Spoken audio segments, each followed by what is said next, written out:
Hello everyone, welcome back to my YouTube channel. For those of you that are new here, my name is Alicia. I was very lackadaisical last week and I did not do a video for you guys, which bummed me out. But I really have been feeling a bit uninspired lately and I did not know what on earth to bring you guys. I contemplated doing I actually did start doing a day in the life.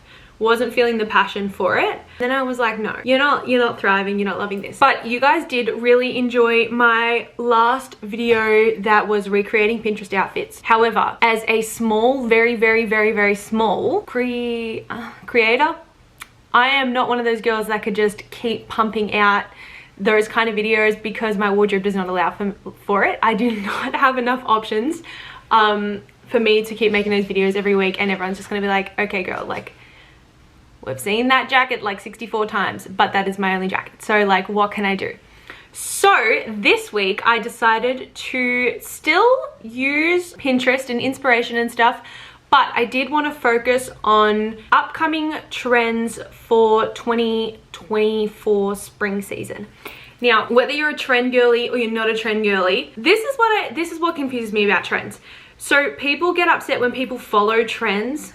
And I get that in today's like world of fashion, trends are, there's micro trends, major trends, and the turnover of trends is insane because like all we're doing is consuming all the time, as opposed to, I would say back in the day, but like even 10 years ago, when the way we would consume most things at that time, 10 years and like 10 to 15 years ago, were through magazines.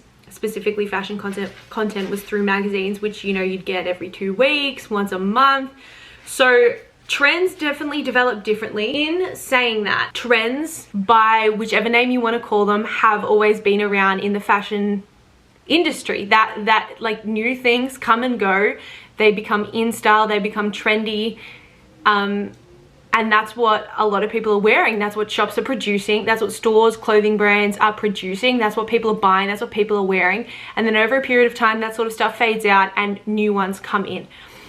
So I am not personally super against the whole like follow trends.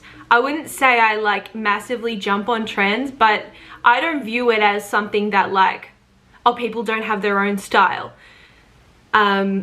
Because I think part of the fun of fashion is being able to play and adopt different things from different places.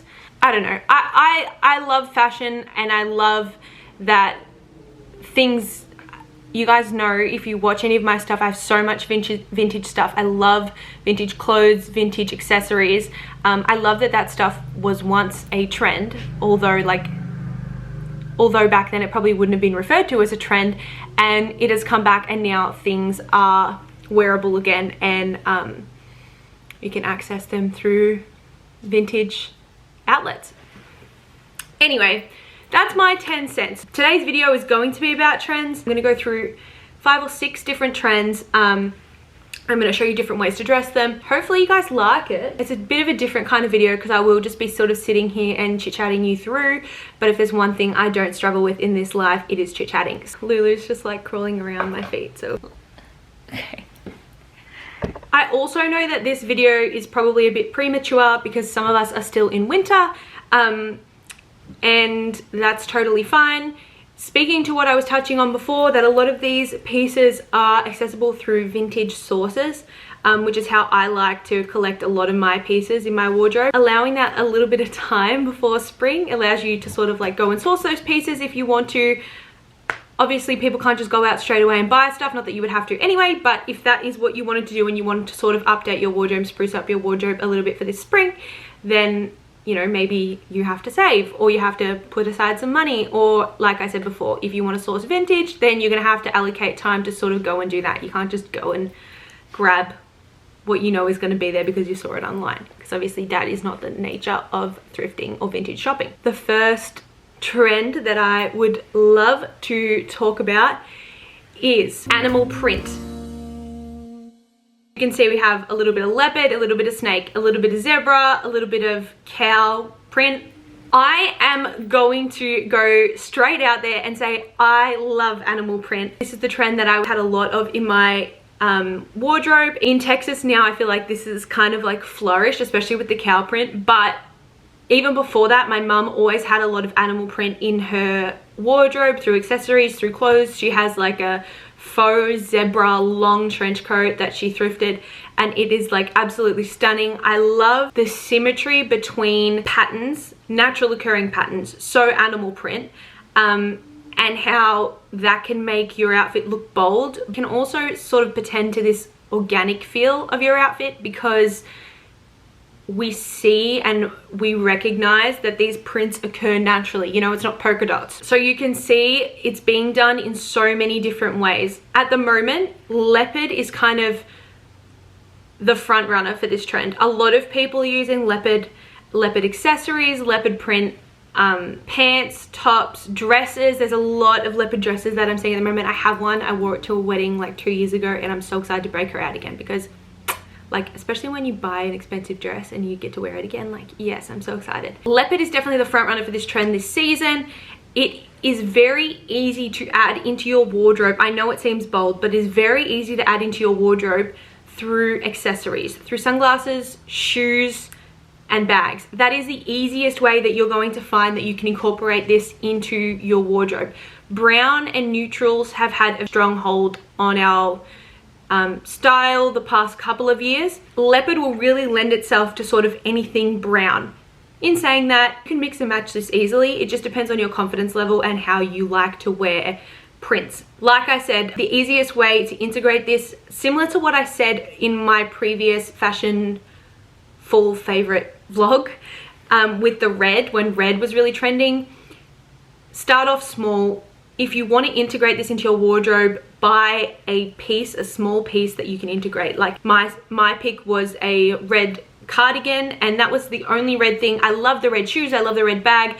Was it practical for my wardrobe? Was I going to get a whole lot of use out of it? No, probably not. It's not wearable. It's not a color I ever had in my wardrobe before, and it's not something that I probably will gravitate to after I sort of get over the hype of like the red color for the fall. So if you know that that is you, start off small. Leopard has come and gone forever, so hitting up vintage stores to find pieces is going to be great. I personally love cow print. I just like on the weekend bought this mini bag in this cow print vibe from Poshmark. It's plain black on one side, the brownie black on this side. I have a lot of cow print already. If you've seen, I have my Uggs.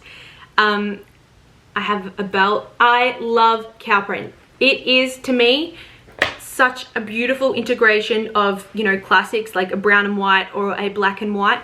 And it adds a lot of visual interest. If you kind of not loving cheetah, you can definitely still integrate this mix and match into your wardrobe through sourcing other prints. If you're not a cow person, then we have zebra for you. Zebra is really good because it's black and white, which, as much as it's not a staple because zebra is such a bold print, it is going to go with so much. It's going to be super wearable. So in a coat, I think one of the photos, it had like cowboy boots, which aren't going anywhere because cowboy culture is staying. It's ingrained in fashion, especially like I did say 2 weeks ago after the Pharrell Louis Vuitton collab. We know the cowboy culture is staying. Country grandma, coastal cutie, cowboy grandma, whatever you want to call it, she's here to stay. And also snakeskin. Now, snakeskin, python print, whatever you want to call it. I love that very light white colored snakeskin. I have that faux snakeskin print on a sandal that I've had for, I think like 6 years now. And to me, that is a staple because I wear it every summer. Snakeskin also adds an element of visual interest. You can get a variety of patterns.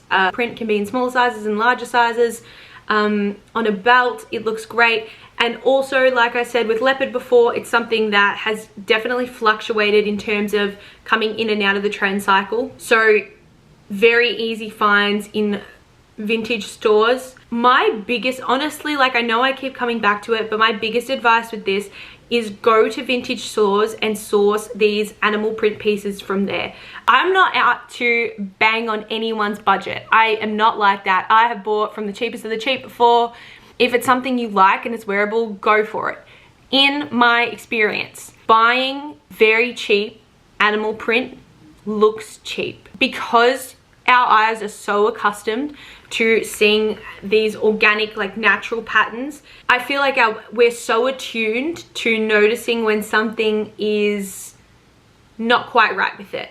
That's not to say by any means like go out and, you know, slaughter a cow. Do not do that. I would advise that you invest a little bit more money in quality faux pieces. They last longer. Also with faux prints, a lot of the time the materials they use to produce these products are very plastic. Well, they are plastic, right? Because that's what they're using. They're faux. They have like a chemical smell to them, which I don't think is, one, it's not nice, and two, I don't think it's good for you to be breathing in those chemicals. So overall, I love animal print. I'm super excited it's back, but my biggest advice when sourcing these pieces is really go hard in the vintage shops and try to avoid going for a very cheap, fake looking product. It just diminishes the appeal of your outfit. I know that was a long spiel about animal print, but that was my favorite, so that should be the longest one. Second trend up is drop waist dresses. Oh my god, I am so excited for this. I noticed this sort of flicker in and out of last season. I think it relates a lot to sort of that old money aesthetic, but drop waist dresses are beautiful. I have a all black cheap one. I will put a photo of it here. I bought that from Pretty Little Thing. I bought it from Pretty Little Thing last season. I don't know if they still have it, but I remember I saw a girl post it on TikTok and I was like, that is stunning. Like, I love drop waist. I am a bit of a curvier girl, so normal flowy summer dresses that sort of have the support up here, but then they just like flow nice and pretty down below, don't do much for my body. I love wearing them, but I personally find as a girl with more shape that a drop waist dress is going to do a lot more for my body. I'm going to feel a lot more confident in it, and I'm still going to be able to feel girly. Seeing a lot of it in bridal, and we're seeing a lot of it in couture, higher fashion. So if you're dressing up, guests for a wedding, stuff like that, wearing a drop waist dress is really the way to go this season. It is very flattering on a lot of figures, and we have seen it done in a lot of black and white, specifically a contrasting top to the bottom. So maybe the waist part will be black and the skirt will be white, or vice versa, as you saw in some of the photos. Drop waist dresses are brilliant because we can wear them. I know I can already imagine these going off for European summer. Like, I know people are gonna love them. With a sandal, with a heel, with a sneaker. They can be dressed up and dressed down, and the simple nature of them, like we previously have seen a lot of floral detailing and whatnot on our sort of dresses, summer spring dresses, very girly, very feminine. I find that these lean a little more towards masculine nature. So they're very simple in the cut. Like I said before, a lot of them are in that black and white, so very simple color, leaning itself to be very, very wearable in a lot of different settings on a lot of different occasions, and also really fun to accessorize with. So I am very excited to incorporate those into my wardrobe. Like I said, I have one, I love it. It's very flattering on a lot of bodies, and I know like I will feel super comfortable in those pieces. I am very excited to see those integrate more into our style coming into the warmer months. Next we have silk and satin. Say it with me, silk and satin. Silk and satin have been in and out, especially over the last, I want to say 5 years. Like I did speak to before, all of these trends have in one way or another been in and out of our previous fashion cycles. Silk and satin, I feel like it's kind of always there. We see it a lot in evening gowns, we see it a lot in formal wear, but it is really going to have its moment with our casual wear. We did a lot of midi skirts, a lot of denim last season, and I think the midi length is staying, but we will be swapping out our denim midis to go with the classic simple satin silk midi length skirt. We'll be swapping out our denims, our cargos for silk. Satin is very romantic, very pretty, very feminine. As we're losing that sort of, I don't want to say milkmaid, but I'll put up a photo for the kind of dresses I'm referencing as we sort of deviate from that this season, the milkmaid floral pretty theme, and we move towards simpler lines, cleaner lines. We still get that hyper femininity through silk and satin pieces, whether that's mini skirts, midi skirts, even pants. The contrast of a simple top with a silk skirt or silk pants is going to add a lot of contrast. Again, visual interest. It's very pretty and elegant, and it is in no way at all boastful. So again, old money in a very subtle way. The practicality of it, look, silk and satin is not the most practical fabric to own. It is not the most practical fabric to wear. It can sort of catch easily. The upkeep of it can be difficult. It can crease quite easily. In saying that, there is a time and a place. Silk versus satin, there are some very, very expensive silks you can get and some cheaper satins. So it is accessible to everyone on the market on whatever end you're on. You're able to wear it and integrate it quite easily. It comes in a variety of different colors. In saying that though, a lot of what I've seen has been a minimalistic approach. So we're getting those creams, those whites, those blacks with that beautiful pearlescence, and that is going to be our staple point of your outfit. The last main trend that I really want to touch on is colored aviator glasses. Now, I saw someone say recently that a lot of the fashion, actually, it was either Paige Lorenz or Morgan Riddle, because they were just in Australia for the Australian Open, and I was watching their vlogs. And they said that I feel like a lot of the trends happened in Australia first. And I don't know if that's necessarily true. Now, granted, Australia's season is opposite to whatever America's is. So at the moment it's summer in Australia, it's still winter here. So those summer, spring trends that we're going to see, Australia, I've just seen it on my favorite influencers and friends and whatnot in Australia. So I don't know who came first, the chicken or the egg, but I can only reference my experience, and my experience is Australians were wearing these colored aviator glasses last season. So the next trend is the colored aviator glasses. My brother's girlfriend wore these to our holiday in September, so that was spring in Australia leading into summer now. And I thought they were so cool. I thought they were so chic. They added amazing amount of visual interest for an accessory. The classic shape of the aviator with the contrasting color of the sunglasses, I just thought was super cool. A similar way to how the Adidas Samba trended recently in the bright colors. I think that these sunglasses are doing that. The Samba was a pretty simple, nothing crazy. Like, you wouldn't look at a Samba and be like, okay, that shoe is reinventing what every rule we've ever known about sneakers. No, it's a very plain shoe, such is the case with the classic aviator shape of sunglasses. You don't look at it and you're like, whoa, but you're used to it, you know it, you're comfortable with it. It's appealing to the eye, it's something that we know and something that we've done. Adding the colored lens is a beautiful way to sort of add your own uniqueness to an outfit without being so bold as to perhaps integrate animal print. That is something a little bit more out there and a little bit more unfamiliar to us, so people sort of take notice of that in a different way.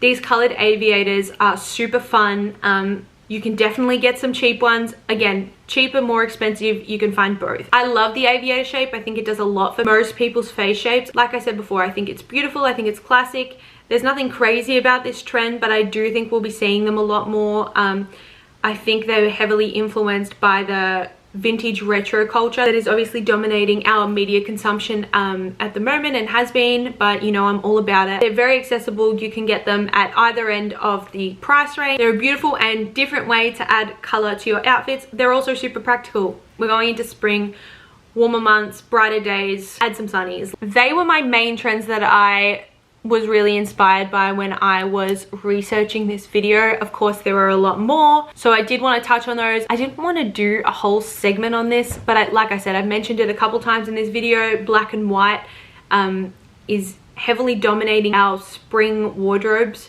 which is interesting because summer and spring, black and white is going to be in a big way. How it's a little bit unusual because going into spring and summer, usually we are hyper focused on bringing back those bright colors that we didn't get to celebrate as much in winter. Again, it's not too groundbreaking. I mean, black and white basic staples we all have, especially with this hyperfixation on building capsule wardrobes that we have nowadays. My biggest advice in dressing black and white pieces would be find the perfect white t-shirt and the perfect black t-shirt for you. Whatever shape that is, oversized, baggy, padded shoulders, cotton, nylon blend, like whatever it is, find one that fits you, that complements you and flatters you really well, because I mean, these aren't just trend staples, these are staples for your wardrobe forever. So if you can find a really good quality black and white t-shirt, I would invest into that. Granted, when I say invest, I don't necessarily mean spend a lot of money. Like, there are a lot of options available to you. The second trend of the three that I just want to quickly touch on is rosettes. I am not a big floral person, but rosettes are going to have their moment this upcoming season. We did see them a lot on the runways. I think maybe that it plays into a little bit the amount of red that has been prolific in the content we've been consuming in terms of fashion over the past season. I didn't want to say too much on it because I like to speak about trends and movements and moments and outfits that I would wear. I never sort of got into the florets trend that we've been seeing over the past 16 months. I thought it was super cute. I loved how some people dressed it. They definitely had their moment, but it's not something that I would ever personally gravitate towards. However, I did just sort of like want to make you guys aware that those are going to, specifically rosettes. We saw a lot of florets, now we're specifically focusing on roses, which, you know, is nice, romantic. But they will definitely have their moment this spring and potentially into summer. The final trend that I just wanted to sort of lightly speak on that we'll see a little bit this spring is lemon yellow. I wanted to sort of just briefly touch on this one because, again, it's not something that I would really integrate into my wardrobe.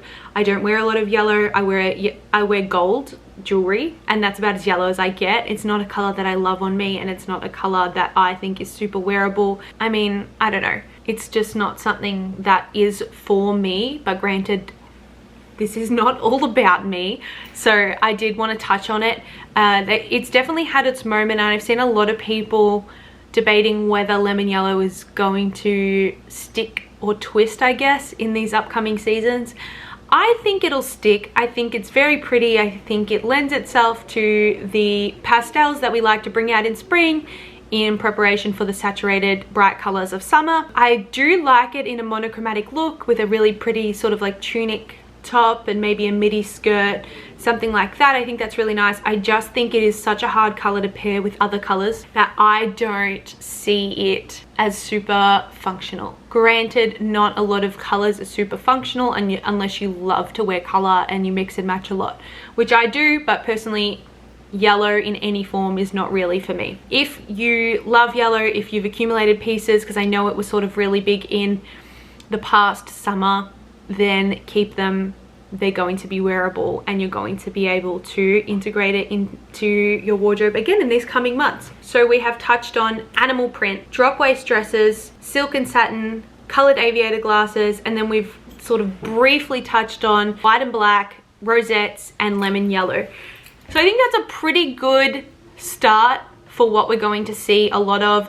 I also didn't touch on metallics, but I think gold and silver, even a sort of more bronzy, rosy gold color, I don't think they're going anywhere in terms of jewelry and fashion, clothing, whatnot. I think that we're still going to see a lot of that integrated into our clothing. So keep an eye out for that as well. But really, whatever you're comfortable in, whatever you're confident in, and whatever sort of makes you smile and makes you happy to wear, that is the trend that you should follow.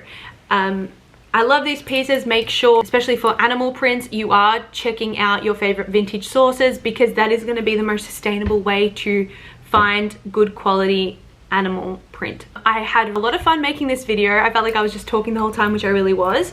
So I mean, a lot of people that know me would say that's not out of my comfort zone, but in terms of my content, I feel like it is a little bit. So let me know what you thought of this video. Let me know what you thought of the trends, what you liked, what you disliked, what you have already, what you don't have, and whether you agree or disagree, because that's totally fine as well.